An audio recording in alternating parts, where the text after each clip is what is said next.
بسم اللہ الرحمن الرحیم۔ گمنام ہیرو کے معزز ناظرین السلام علیکم۔ دوستو لائک ضرور کر دیا کریں، شکریہ۔ آئیے چلتے ہیں کہانی کی طرف۔ ضد اور انا پرست آدمی معلوم ہوتا ہے۔ میں نے تبصرہ کرتے ہوئے کہا، ایک کام کرنا ہے تو اس میں وقت ضائع کرنا بے سود ہے، ہمیں آج شام کو اس سے مل لینا چاہیے۔ اوکے، میں 5 بجے یہاں پہنچ جاؤں گا۔ اس نے اپنی جگہ چھوڑ دی۔ اسے رخصت کر کے میں اپنے کمرے کی طرف ہو لیا۔ مجھے محسوس ہو رہا تھا کہ راجن اور سوبراج کے معاملے میں برنارڈ بہت کارآمد ثابت ہو سکتا تھا۔ غزالہ کمرے میں ٹیلی ویژن آن کیے بے چینی سے میرا انتظار کر رہی تھی۔ ہلکی سی دستک پر اس نے پھرتی سے دروازہ کھول دیا۔ اس کی تجسس میں ڈوبی ہوئی گہری سیاہ آنکھیں میرے چہرے پر مرکوز تھیں۔ آپ کے دوست نے آپ سے تخلیے میں بات کرنے کی خواہش ظاہر کر کے میری طبیعت مقتدر کر دی تھی۔ اس نے میرے ساتھ کمرے کے وسط کی طرف جاتے ہوئے کہا، ایک لمحے کے لیے میں نے سوچ لیا تھا کہ ڈھیٹ بن کر وہیں بیٹھی رہوں گی، مگر اس خیال سے اٹھ گئی کہ کہیں میری وجہ سے آپ کے مشن میں کوئی رکاوٹ پیش نہ آ جائے۔ میں نے ہنس کر ہولے سے اس کی پشت پر ہاتھ مارا اور جواب دیا، وہ ٹھیک کہہ رہا تھا۔ ہماری گفتگو میں بعض باتیں ایسی تھیں جو تمہاری موجودگی میں نہیں ہو سکتی تھیں۔ وہ غریب تم کو ایک شریف اور خانہ دار عورت سمجھ رہا ہے۔ غزالہ چلتے چلتے وہیں رک گئی اور پلٹ کر مجھے شکایتی نظروں سے گھورتے ہوئے بولی، وہ مجھے ایسا سمجھ رہا تھا، لیکن میں در حقیقت ایسی نہیں ہوں۔ آپ یہی کہنا چاہ رہے ہیں نا؟ تم ایسی ہی ہو۔ میں نے اس کا ہاتھ تھام کر آگے کھینچتے ہوئے کہا، لیکن ضرورت پیش آ جائے تو خاصا دول دپا بھی کر لیتی ہو۔ اب تک اس بات سے بے خبر ہے، جلد ہی اس پر تمہارے جوہر کھل جائیں گے۔ وہ اپنی مصنوعی خفگی کو بھول کر کھلکھلاتی ہوئی میرے ساتھ صوفے پر تقریباً گر گئی۔ میرے لیے وہ چند لمحات عجیب سی مسرت اور سنسنی سے بھرے ہوئے ثابت ہوئے۔ وہی غزالہ تھی اور وہی میں تھا۔ فرق یہ تھا کہ بینکاک کے ہوٹل کے کمرے میں ہم دونوں کے درمیان کوئی تیسرا نہیں تھا۔ گلشن اقبال میں ہمارا ذاتی گھر خاصا کشادہ تھا۔ وہاں ویرا اور سلطان شاہ کے لیے الگ کمرے مخصوص تھے۔ اس کے علاوہ گھر میں ایک فاضل خوابگاہ بھی موجود تھی، لیکن وہاں ہم اپنے کمرے سے باہر ایک لمحے کے لیے بھی ایک دوسرے سے بے تکلف ہونے کا تصور نہیں کر سکتے تھے۔ خاص طور پر میرے ذہن کے کسی نہ کسی گوشے میں ہر وقت ویرا کا خوف بسا رہتا تھا۔ کچھ یوں محسوس ہوتا تھا جیسے 24 گھنٹے میرے اور غزالہ کے سامنے نہ رہتے ہوئے بھی وہ چھپ کر ہماری سرگرمیوں پر گہری نظر رکھنے کی کوشش کرتی ہو۔ مجھے اعتراف ہے کہ ویرا ایسی گئی گزری عورت نہیں تھی۔ اپنے کردار کی تمام خامیوں کے باوجود دوسروں کے ساتھ باوقار انداز میں رہنے کے فن میں طاقت تھی۔ یہ اس کا قصور نہیں تھا، بس میرے ذہن میں گھسے ہوئے وسوسے تھے جو ویرا کی موجودگی میں مجھے کچھ مضطرب کیے رہتے تھے۔ بینکاک میں ویرا نہیں تھی، کمرے میں غزالہ کے سوا کسی تیسرے نفس کا وجود نہیں تھا۔ مجھے اس کی بے ساختہ اور فطری بے تکلفی بہت بھلی لگی تھی۔ کراچی سے نکلنے کے بعد تم بہت تر و تازہ نظر آ رہی ہو، میں نے بے تکلفی سے اس کے شانے پر ہاتھ رکھ کر معنی خیز لہجے میں کہا۔ میں کب سے آپ سے کہہ رہی تھی کہ کہیں سفر پر چلیں، اس نے شوخی سے جواب دیا۔ وہاں رہتے رہتے مجھے گھٹن کا احساس ستانے لگا تھا۔ کبھی کبھی ایسا محسوس ہونے لگتا تھا جیسے ہم چاروں ایک دوسرے کے لیے اسیب بن گئے ہوں۔ کچھ دنوں پہلے تم میرے ساتھ بھارت گئی تھی، میں نے اسے یاد دلایا۔ وہاں پیش آنے والے واقعات کو کچھ دیر کے لیے فراموش کر دیا جائے تو میرے لیے وہ سفر بہت خوشگوار تھا۔ اس کے بعد ہی مجھے احساس ہوا کہ ہمیں گھر میں مسحور ہو کر بیٹھ جانے کے بجائے کبھی کبھی سیر و تفریح کے لیے بھی نکلنا چاہیے۔ اس وقت مجھے غزالہ کی خاطرداری عزیز تھی۔ میں نے اس کی رائے سے اختلاف نہیں کیا، لیکن حقیقت یہ تھی کہ اپنے درندہ صفت اور خون اشام دشمنوں سے جاری پیکار میں میرے لیے ذاتی آرام اور تفریح کا تصور ہی ممکن نہیں تھا۔ ایک چکر ختم ہونے سے پہلے کوئی ایسا گمبھیر مسئلہ اٹھ کھڑا ہوتا تھا کہ میں حالات کے اس گرداب سے نکل ہی نہیں سکتا تھا۔ یہ غزالہ کی خوش گمانی تھی۔ ہم تفریح کے لیے بینکاک آئے تھے۔ وہ اتنی غافل اور بے خبر نہیں تھی کہ وقت کی سنگین حقیقتوں کو یکسر نظر انداز کر دیتی۔ جذبات کے ایک وقتی رو میں بہ کر اگر وہ کچھ دیر کے لیے ایسا سمجھ رہی تھی تو اس میں میرا کوئی نقصان نہیں تھا۔ دوسروں کی طرح اسے بھی اپنے تصورات کی جنت میں رہنے کا حق حاصل تھا۔ وہ کسی جواب کی توقع میں چند ثانیوں تک اپنی نگاہیں میرے چہرے پر مرکوز کیے رہی۔ میری طرف سے ایک خاموش مسکراہٹ کے سوا کوئی جواب نہ پا کر اسے اچانک اسد خان یاد آ گیا۔ تخلیے میں اسد آپ کو کیا بتانا چاہ رہا تھا؟ اس نے یکا سنجیدہ ہو کر پوچھا۔ چھوٹا راجن، یہاں ایک بڑا نام ہے۔ میں نے پرسکون ہو کر اپنی بات شروع کی۔ اس کی کہانی سوبراج سے بہت زیادہ مختلف نہیں ہے۔ میں اس نتیجے پر پہنچا ہوں کہ دنیا کا کوئی مجرم اپنے زور بازو اور ذہانت کے بل پر ناقابل تسخیر نہیں بنتا۔ اسے عیاش طبع اور کرپٹ افسران رفتہ رفتہ اتنا بڑا بنا دیتے ہیں کہ آخر کار وہ خود اس افرید سے ڈرنے لگتے ہیں۔ راجن نے ناجائز رائے سے کمائی ہوئی بے حساب دولت کو بہت کرینے سے استعمال کیا ہے۔ بھارت سے کروڑوں کمانے کے بعد وہ کسی فیاض شہزادے کی طرح یہاں آیا ہے۔ اپنی پرتعیش دعوتوں کے ذریعے اس نے بینکاک کے مقتدر حلقوں میں اس قدر اثر و نفوذ حاصل کر لیا ہے کہ اس کے جرائم کے بارے میں گردش کرنے والی کہانیوں کی کوئی اہمیت نہیں دیتا۔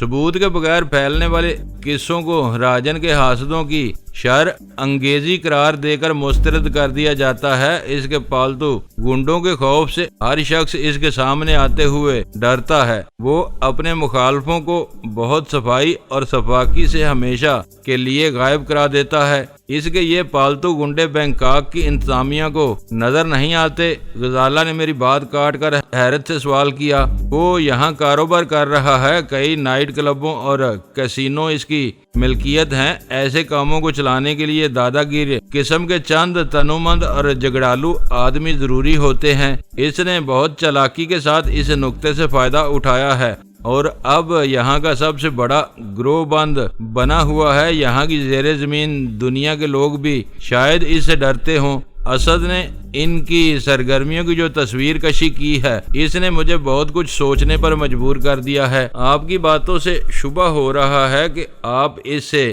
کچھ مروب ہو گئے ہیں۔ غزالہ نے شوخی سے ہنس کر مزاحیہ لہجے میں کہا۔ تمہیں اچھی طرح علم ہے کہ ڈر اور خوف میری سرشست میں شامل نہیں ہے۔ دنیا کا بڑے سے بڑا بدماش بھی مجھے مروب نہیں کر سکتا۔ بات صرف اتنی سی ہے کہ اس وقت ہم اپنی سرزمین پر نہیں ہیں اور دشمن کا مقابلہ کرنے کے لیے ہمارے وسائل بہت محدود ہیں۔ ہمیں ہر قدم بہت سوچ سمجھ کر اٹھانا ہوگا۔ اس وقت میری تمام امیدیں ڈان سے وابستہ ہیں۔ ڈان؟ اس نے تحیر زدہ آواز میں وہ نام دہرایا اور بڑکے ہوئے انداز میں میری طرف دیکھتے ہوئے پوچھا، کیا ڈان کوانگ فو مکاؤ سے یہاں آیا ہوا ہے؟ میں بے ساختہ ہنسنے لگا۔ غزالہ کچھ سہمے ہوئے انداز میں مسلسل مجھے دیکھے جا رہی تھی۔ میری ہنسی کم ہوئی تو میں نے اسے سمجھایا، تمہارے ذہن میں وہی ایک ڈان سوار ہے۔ پھر وہ بیچارہ اتنا برا بھی نہیں تھا۔ اگر اس نے ہم دونوں کو رشتے کے بندھن میں باندھنے کے لیے چین سے ایک مسلمان نکاح خواہ نہ بلوا لیا ہوتا تو کیا پتا کہ ہم آج بھی ایک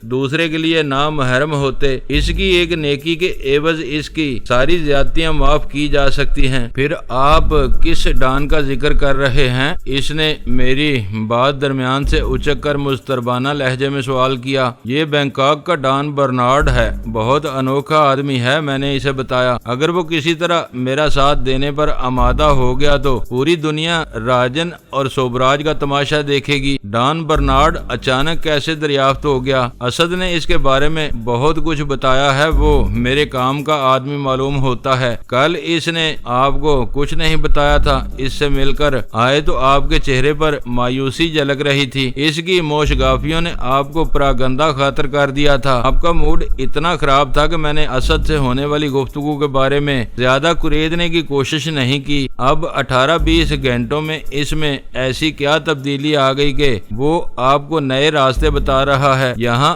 آ کر تمہارا حافظہ خراب ہو گیا ہے۔ کل میں نے اسد کے پاس سے لوٹتے ہی تمہیں بتایا تھا کہ وہ اپنی تعیناتی کی مدت پوری کرنے کے بعد اپنی پاکستان واپسی کا انتظار کر رہا ہے۔ اس مرحلے پر وہ اپنے افسران بالا سے ہدایت لیے بغیر کوئی بڑا فیصلہ نہیں کرے گا۔ اس کا یہ مطلب ہوا کہ وہ اپنے کسی بڑے سے بات کرنے کے بعد آپ سے دوبارہ ملنے کے لیے آیا تھا۔ غزالہ نے تائید طلب لہجے میں کہا۔ ان ہدایت کے ساتھ اسے کراچی کی اخباری اطلاعات نے بھی بہت متاثر کیا ہے۔ میں نے اسے بتایا کل وہ یہاں سے واپسی پر اپنے اخبارات لیتا ہوا گیا تھا۔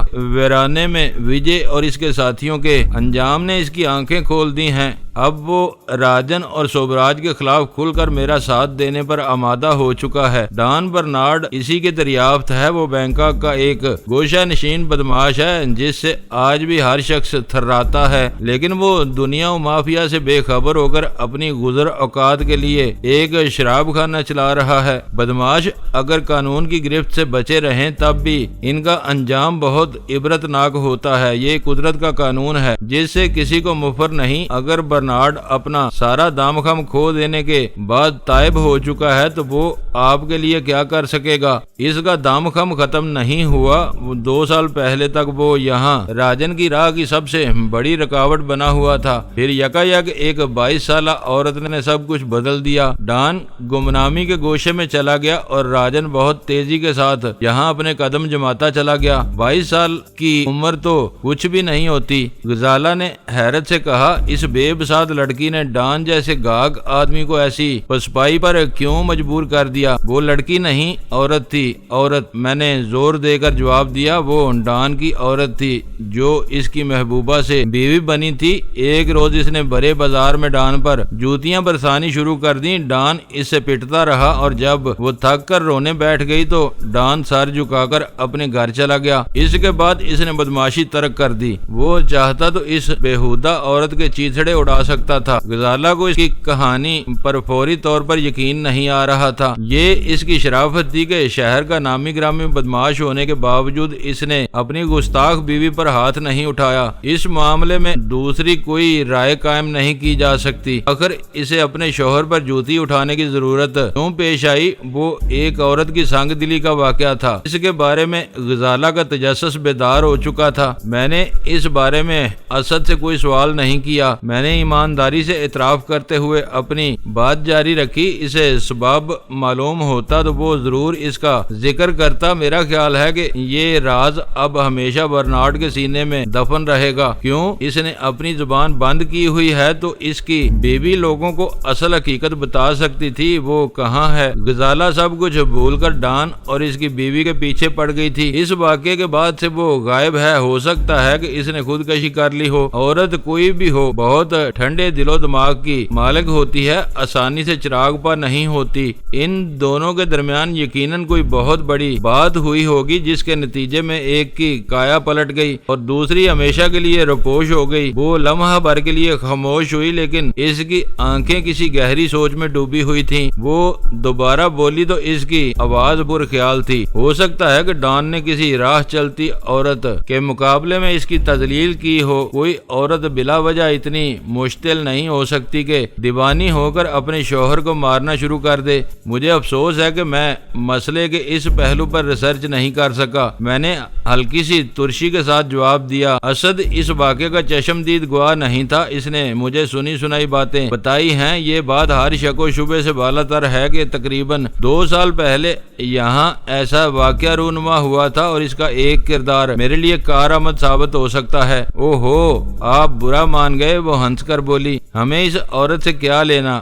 ہمیں اپنی توجہ ڈان برنارڈ پر مرکوز رکھنی چاہیے۔ اگر وہ چھوٹا راجن کا پرانا حریف ہے تو اسے کسی نہ کسی طرح بہلا پھسلا کر راہ پر لایا جا سکتا ہے۔ میں تمہیں یہی بتا رہا تھا۔ میں اس پر کچھ محنت کرنا چاہتا ہوں۔ آج شام کو 5 بجے اسد یہاں آئے گا اور مجھے سیلرز بار لے جائے گا۔ میرا خیال ہے کہ اس بار میں میرا جانا مناسب نہیں رہے گا۔ وہ بولی، نام ہی سے ظاہر ہو رہا ہے کہ وہ اچھی جگہ نہیں ہوگی۔ وہ معاملہ فہمی اور مزاج شناسی میں اپنی ثانی نہیں رکھتی تھی۔ میرے چڑچڑے پن کا اندازہ کرتے ہی اس نے ڈان برنارڈ کے موضوع کو وہیں سمیٹ دیا۔ بہتر یہی ہے کہ تم ہوٹل میں رکی رہو، آس پاس کے بازار کی سیر کر لو۔ میں نے نرمی سے مشورہ دیا، یہ خیال رکھنا کہ ہوٹل سے زیادہ دور نہ نکل جانا۔ میں اپنی شدید ترین خواہش کے باوجود اس سے یہ نہ کہہ سکا کہ وہ بینکاک کی کسی ٹیکسی میں اکیلی لمبا سفر نہ کرے۔ میرا پچھلا تجربہ تھا تھا کہ بینکاک کے ٹیکسی ڈرائیور عام طور پر لفنگے نہیں ہوتے، وہ اپنی سواریوں سے کرایہ کے لیے مول تول میں اپنی گر ضرور آزماتے ہیں، لیکن اپنے بقیہ کام نہایت سپاٹ اور پیشہ ورانہ انداز میں سر انجام دیتے ہیں۔ کسی سواری سے جھگڑا کرتے ہیں، نہ اکیلی وکیلی عورتوں کے ساتھ کوئی لوفرانہ رویہ اختیار کرتے ہیں۔ مجھے ڈر صرف اس بات کا تھا کہ وہ جس طرح مردانہ سواریوں کی مہمانداری کے لیے لڑکیوں کے تصویری البم ساتھ لیے پھرتے ہیں، اسی طرح زنانی سواریوں کی وابستگی کے لیے کہیں مردانہ البم لیے نہ گھومتے ہوں۔ میرے اس شبے کی تصدیق یا تردید کوئی اکیلی سیاح ہی کر سکتی تھی جو بینکاک کی ٹیکسیوں میں کثرت سے سفر کرتی رہی ہو۔ ایسی کسی عورت سے میرا رابطہ ہونا محال تھا۔ اپنے پہلے پھیرے میں نے دیکھا تھا کہ بینکاک میں نظر آنے والی غیر ملکی سیاحوں میں یورپ سے افریقہ تک کے مرد اور عورت شامل تھے۔ بیشتر خواتین اپنے اہل خانہ کے ساتھ یا گروپوں کی شکل میں گھومتی پھرتی نظر آتی تھیں، لیکن ایک بڑی تعداد اکیلی عورتوں اور لڑکیوں کی بھی تھی۔ یہ کہنا دشوار تھا کہ ان کا مقصود صرف سیاحت تھا یا وہ اس مردم خیز خطے کے دوسرے اسرار و رموز سے بھی پہراور ہونے کا ارادہ لے کر آئی تھی۔ یورپ سے آنے والی کہانیوں سے یہ ظاہر ہوتا تھا کہ سیام کی سرزمین عیاش طبع مردوں اور عورتوں میں یکساں مقبول تھی۔ میرے لیے ہوٹل کا وسیع شاپنگ آرکیڈ بہت کافی ہے۔ غزالہ نے مسکراتے ہوئے وہ رائے ظاہر کر کے میرے ذہن کا بوجھ ہلکا کر دیا۔ یہاں نوادرات سے روزمرہ کی ضرورت کی اشیاء تک بھری ہوئی ہیں۔ آپ کے بغیر دور جانے کے بجائے ان دکانوں کی سیر کو ترجیح دوں گی۔ وہ بات ختم ہوتے ہی میرے ذہن پر خود ملامتی کی ایک رو سوار ہو گئی۔ تھائی لینڈ اور ان اطراف میں واقع دوسرے ممالک میں ہزاروں میل لمبے صاف ستھرے ساحل، قدرتی جنگلات، چھوٹی چھوٹی جھیلوں، جھرنوں، حیوانی حیات اور نوادرات سمیت سیاحوں کی دلچسپی کے بے شمار لوازم ہر طرف کثرت سے بکھرے ہوئے تھے، اور دور دراز سے سیاحت کے لیے ان علاقوں میں آنے والے بیشتر افراد ان علاقوں میں اس قدرتی حسن اور فطری رنگینیوں کے مشاہدے سے لطف اندوز ہونے کی نیت سے آتے تھے۔ گھٹیا قسم کی شبینہ تفریحات کا جال صرف بینکاک اور اکا دکا قریبی مراکز میں پھیلا ہوا ہو سکتا تھا۔ اس غریب اور ترقی پذیر ملک کے دور افتادہ مقامات میں ایسی خرافات کا ہرگز گزر نہیں ہو سکتا تھا، مگر ساری خوبیوں کو نظر انداز کر کے میرے ذہن میں بینکاک کی زندگی کا صرف وہ پہلو جاگزیں ہو چکا تھا جس کی عکاسی رات گئے کمرے میں آنے والی سیفل کے فون نے کی تھی۔ یہ کوئی اچھی بات نہیں تھی کہ میں بینکاک میں بسنے والے عزت دار شرفا کی اکثریت کو بھول کر صرف ان بگڑے ہوئے لوگوں کے حوالے سے فکر مند تھا جو عزت، انا اور خودداری جیسی ذاتی صفات کو بھول بال کر ہر قیمت پر غیر ملکی سیاحوں کی جیبیں خالی کرانے پر تلے رہتے تھے۔ دنیا کے بڑے بڑے شہر میں ایسے لوگوں کے چھوٹے چھوٹے گروہ پائے جاتے ہیں۔ فرق صرف اتنا تھا کہ بینکاک میں شاید ایسے گروہ زیادہ بڑے تھے اور ان کی تعداد بھی زیادہ تھی۔ وہ نفس پرستوں کو لبانے اور رجانے کی کوششیں ضرور کر سکتے تھے، کسی کو زبردستی اس دلدل میں نہیں ڈال سکتے تھے۔ صبح بازار کا چکر لگاتے ہوئے ہم دونوں کو اندازہ ہو گیا تھا کہ اس روز بینکاک کا موسم گرم اور کچھ مرطوب سا تھا۔ فضا نمی کے بڑے ہوئے تناسب کی وجہ سے اس قدر بوجھل ہو رہی تھی کہ سانس لینا دوبر ہو رہا تھا۔ کھانے کے بعد میں نے غزالہ کو سیر کے لیے نکلنے کی پیشکش کی، لیکن اس نے حبس اور گرمی کی وجہ سے عقل مندی کا اظہار کیا اور ہم نے اپنا وقت ہوٹل کے خنک اور آرام دہ کمرے میں گزارنے کا فیصلہ کر لیا۔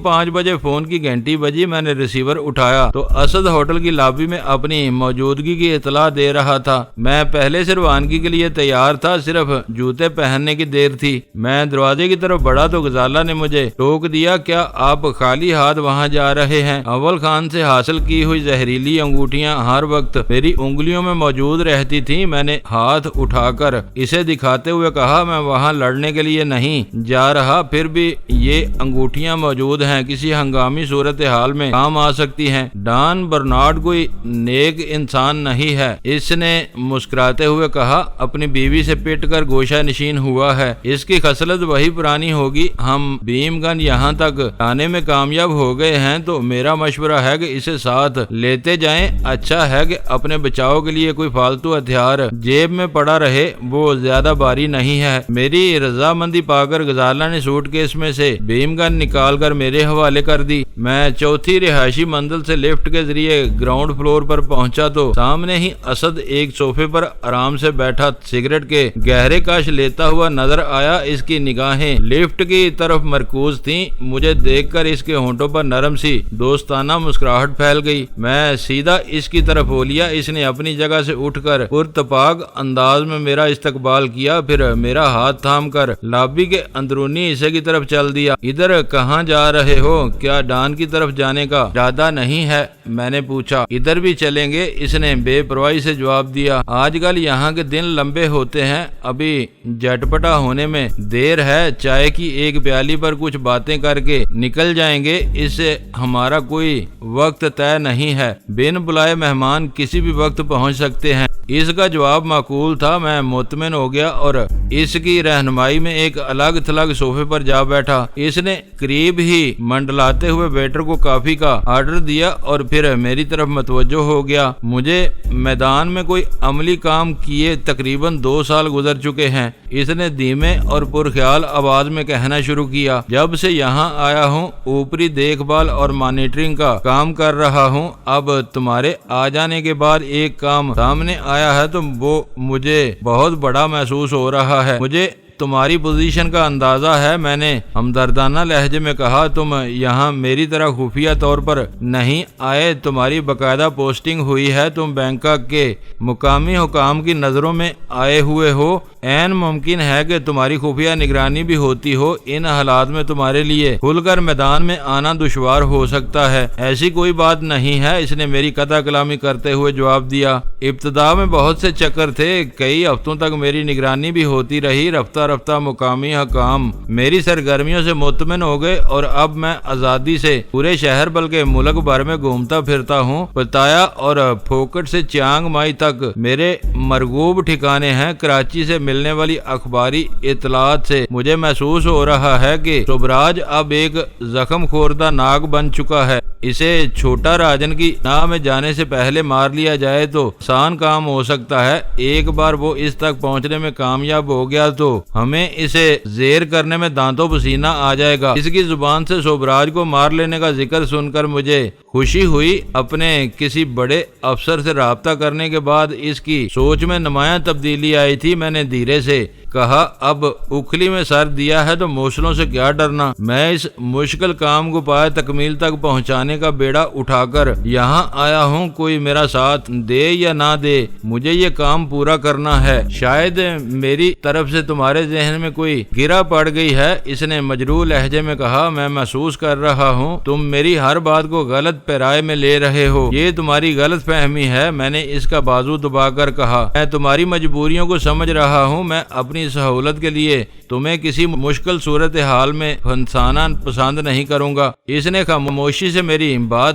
سنی، پھر ایک گہرا سانس لے کر بولا، میرا خیال ہے کہ غلطی میری ہے، مجھے لمبی تمہید اٹھانے کی بجائے براہ راست سیدھی بات کہنی چاہیے تھی۔ یہ کام آسان ہو یا مشکل، میں گلے تک تمہارا ساتھ دوں گا۔ اس معاملے میں ڈان سے ہونے والی ملاقات بہت اہم ہے۔ اگر تم اسے شیشے میں اتارنے میں کامیاب ہو گئے تو ہمارا کام بہت آسان ہو جائے گا۔ کسی وجہ سے ڈان نے تمہیں اپنے پٹھے پر ہاتھ نہ رکھنے دیا تو ہمیں اپنا کام خود پورا کرنا ہوگا۔ مجھے اس بات کا پورا ادراک ہے، میں نے اپنے سر کو اس بات میں جنبش دے کر کہا۔ میری کوشش ہوگی کہ میں ڈان کو رام کرنے میں کامیاب ہو جاؤں۔ میرا ارادہ ہے کہ میں اس سے اکیلا ملوں، تم مجھے دور سے سیلرز بار دکھا کر لوٹ آنا۔ یہ نہیں ہو سکتا، اس نے تیزی سے کہا۔ اس ملاقات میں ہم دونوں کا ساتھ رہنا ضروری ہے۔ میں نے یہاں رہ کر اتنی تھائی سیکھ لی ہے کہ پوری بات سمجھ لیتا ہوں، تھوڑی سی دشواری سے بات بھی کر لیتا ہوں۔ مقامی زبان سے ناواقفیت کی وجہ سے تمہارا اکیلا جانا مناسب نہیں ہوگا۔ تو کیا ڈان صرف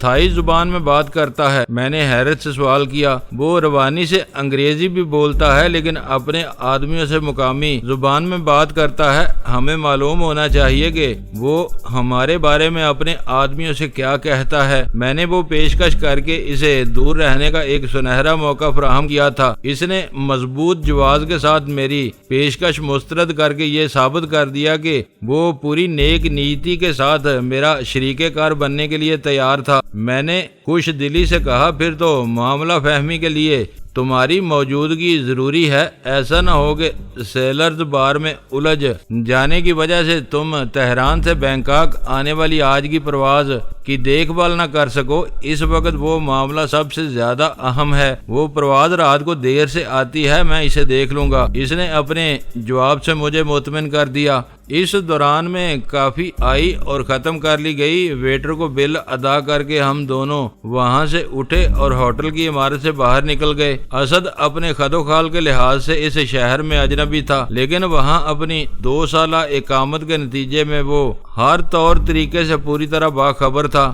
باہر موجود ٹیکسی کی عقبی نشست پر سوار ہوتے ہوئے اس نے ٹیکسی ڈرائیور کو مقامی زبان میں کچھ ہدایت دی، جس میں صرف سیلرز بار کے 2 الفاظ میرے پلے پڑ سکے۔ ڈرائیور نے ٹیکسی کا میٹر چلایا اور ہمارے سفر کا آغاز ہو گیا۔ ٹیکسی ہوٹل کے صاف ستھرے علاقے سے جو ہی ایک مصروف شاہراہ پر آئی، مجھے بے اختیار اپنا شہر یاد آ گیا۔ سڑک پر ٹریفک کا زبردست ہجوم تھا۔ دفتری اور کاروباری اوقات ختم ہونے کے بعد ہر شخص سڑک پر آیا ہوا محسوس ہو رہا تھا۔ وہ 2 طرفہ سڑک خاصی کشادہ تھی، لیکن بسوں، ٹیکسیوں، ٹوک ٹوک اور باندھ باندھ کی سواریوں کی کثرت کی وجہ سے ٹریفک کی رفتار بہت سست تھی۔ ان گاڑیوں کے درمیان نوجوان اپنی موٹر سائیکلوں پر ڈرائیونگ کے کرتب دکھا کر سب سے پہلے نکلنے کی کوشش کر رہے تھے۔ دونوں طرف بنی ہوئی فٹ پاتھوں پر ساز و سامان بیچنے والے خوانچہ فروشوں کا قبضہ تھا۔ پیدل چلنے والوں کے لیے فٹ پاتھ پر